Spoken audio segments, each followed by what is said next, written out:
Hello नमस्कार श्री स्वामी समर्थ. कशा आहात तुम्ही सगळे? मस्त आहात ना? मस्त स्वामी कृपा तुमच्यावर सदैव राहावी. स्वामींची प्रार्थना करूया. आजच्या व्हिडिओला सुरुवात करूया.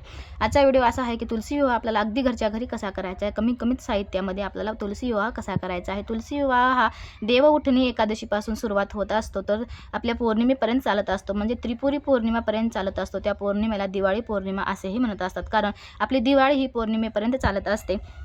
तुलसी विवाह हा देव उठणीच्या एकादशीनंतर आपल्याला होणारा एक छान असा शुभ, हिंदू धर्मातला एक शुभ असा एक सण आहे, म्हणजे ते आपला शुभ कार्य आहे. आपल्या घरातलं पहिलं शुभ कार्य जे असतं ते तुलसी विवाह असतं. या विवाहानंतर अनेक विवाह, मुंडन वगैरे सगळे काही सण, वास्तू वगैरे घराची होत असतात सगळे. हा तुलसी विवाह आपल्याला शालिग्राम किंवा एखाद्या बालकृष्ण किंवा विष्णूसोबत आपल्याला तुलसी विवाह घरच्या घरी आपल्याला करायचा असतो. शालिग्राम जर तुमच्यापाशी नसेल तर तुमच्या घरामध्ये छोटी बाळकृष्णाची मूर्ती वगैरे असेल तरी आपल्याला हा विवाह आपल्याला साजरा करायचा असतो. जेव्हा आपले देवउठणी एकादशी होत असते तेव्हा विष्णू भगवान हे झोपेतून जागे होतात. याच शुभ मुहूर्तावर आपल्याला तुळशी विवाह आपल्याला करायचा असतो. शुभ कार्याची सुरुवात हा तुलसी विवाह आपल्याला करून देत असतो. या विवाहामुळे वैवाहिक जीवनात आपल्या सुख आणि समृद्धी आपल्या घरामध्ये नांदत असते.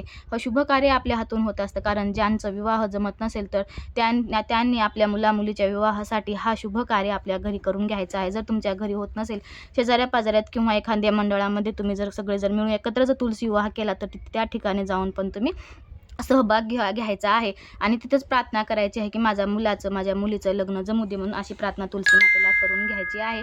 आणि अगदी घरच्या घरी आपल्याला तुलसी विवाह करायचा आहे.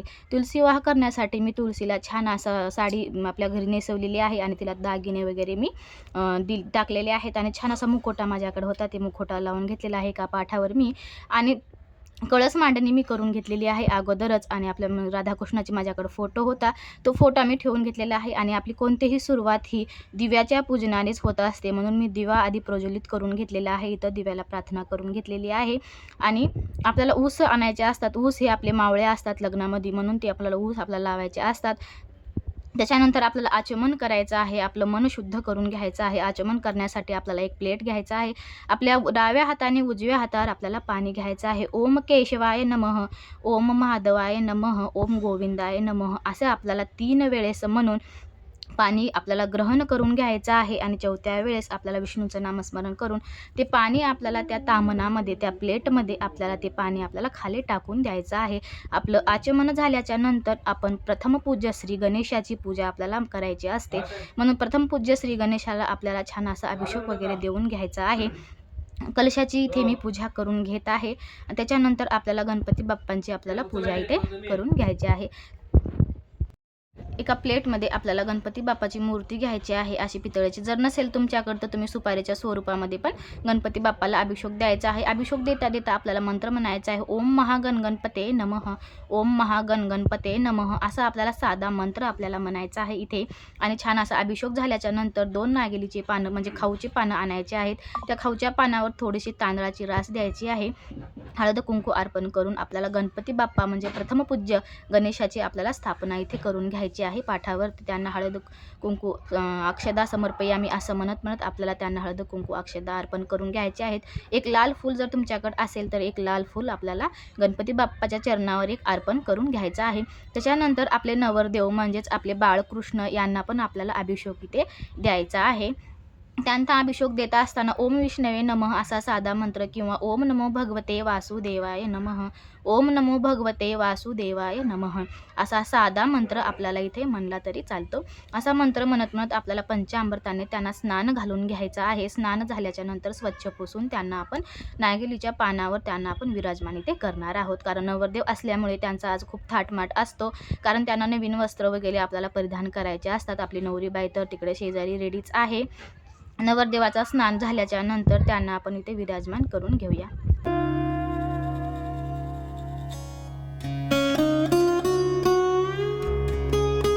नागिलीच्या पानावर आपल्याला इथे विराजमान करून घ्यायचे आहे. 2 नागिलीचे पानं घ्यायचे आहेत. एक नागिलीचं पान आपल्याला अजिबात घ्यायचं नाही. त्या नागिलीच्या पानावर थोडीशी तांदळाची रास द्यायची आणि आपल्याला नवरदेवाला तिथे आपल्याला विराजमान करायचं आहे. त्यांना नवीन वस्त्रे, पगडी, जशी तुमच्याकडे बासरी वगैरे असेल, जशी सजावट तुमच्याकडे साहित्य असेल त्या प्रकारे तुम्ही सजावट करू शकता. आणि जरी नसेल तरी काहीच हरकत नाही. एखादी कापसाचं आपण वस्त्र बनवून त्यांना टाकू शकता. अशा प्रकारे आपल्याला बाळकृष्णाला आपल्याला इथे विराजमान करून घ्यायचं आहे. आणि बाळकृष्णाचं जे तोंड आहे ते पश्चिम दिशेला आलं पाहिजे आणि पूर्व दिशेला आपली माता तुलसी माता आलेली पाहिजे.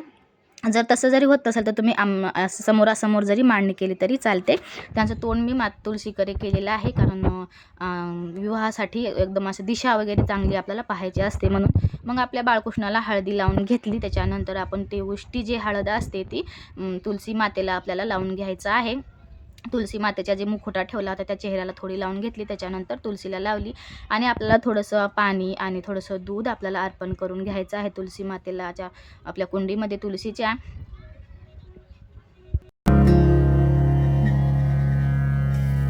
त्यानंतर आपल्याला सुपारी किंवा बोर चिंच वगैरे असेल तर ठेवायची आहे, किंवा आपल्याकडे जर आवळा असेल तर तुम्ही आवळा ठेवू शकता. आमच्याकडे तर आवळ्याशिवाय तुळशीचा विवाह होतच नाही. जर तुमच्याकडे आवळा तुम्हाला भेटत असेल तर तुम्ही आवळा तुळशीमध्ये तुम्हाला एक अर्पण करून घ्यायचा आहे तुळशी मातेला. त्याच्यानंतर आपण अक्षदांची तयारी करूया. अक्षदामध्ये हळद कुंकू थोडेसे पुष्प आपल्याला टाकून घेऊन तो अक्षदा आपल्याला मिक्स करून घ्यायचा आहे. छान असा अक्षदा मिक्स करून ठेवायचा आहे साईडला. आणि आपल्याला एक रुमाल घ्यायची आहे व्हाईट कलरची. त्याच्यावर आपल्याला शुभचिन्ह जे असतं स्वास्तिक आपल्याला काढून घ्यायचं आहे. किंवा शुभ लाभ जरी तुम्ही काढला तरी चालते. आता या ठिकाणी मी एकटीच आहे म्हणून मी एकटीच पकडत आहे. तुमच्याकडं जर तुम्ही सर्वजण घरातले मिळून आपल्याला विवाह करायचा आहे म्हणून आपण सर्व इथे दोघं पुरुषांना पकडायला लावायचं आणि तुम्ही महिलांनी अक्षदा टाकून घ्यायचा आहे. आणि आपल्याला मंगलाष्टिका तुम्हाला जे कोणती काही मंगलाष्टिका येत असेल तशा तुम्ही 5 मंगलाष्टिका आपल्याला या ठिकाणी 5 मंगलाष्टिका म्हणून घेऊन आपल्याला मंगलाष्टिकाच्या शेवटी आपल्याला इथे अक्षदा आपल्याला टाकून घ्यायचं आहे. शुभ मंगल सावधान असं म्हणून आपल्याला अक्षदा टाकून घ्यायचं आहे. मी आता इथं मंगलाष्टिका तुम्हाला म्हणून नाही दाखवते, कारण की खूप मोठा असा लॉंग असा व्हिडिओ होईल म्हणून या ठिकाणी फक्त मी तुम्हाला मंगलाष्टिका 5 म्हणून म्हणायच्या आहेत. आता इथं आपला विवाह इथं मी संपन्न करून घेते. त्याच्यानंतर आपल्याला मंगळसूत्र आपल्या टाकायचं असते तुलसी मातेला. या ठिकाणी मी मंगळसूत्र आपल्या तुलसी मातेला इथे टाकून घेणार आहे. पूजा सगळी झाल्याच्यानंतर आपला विवाह मंगलाष्टिका म्हणल्याच्यानंतर आपल्याला इथे मंगळसूत्र अर्पण करून घ्यायचं आहे तुलसी मातेला.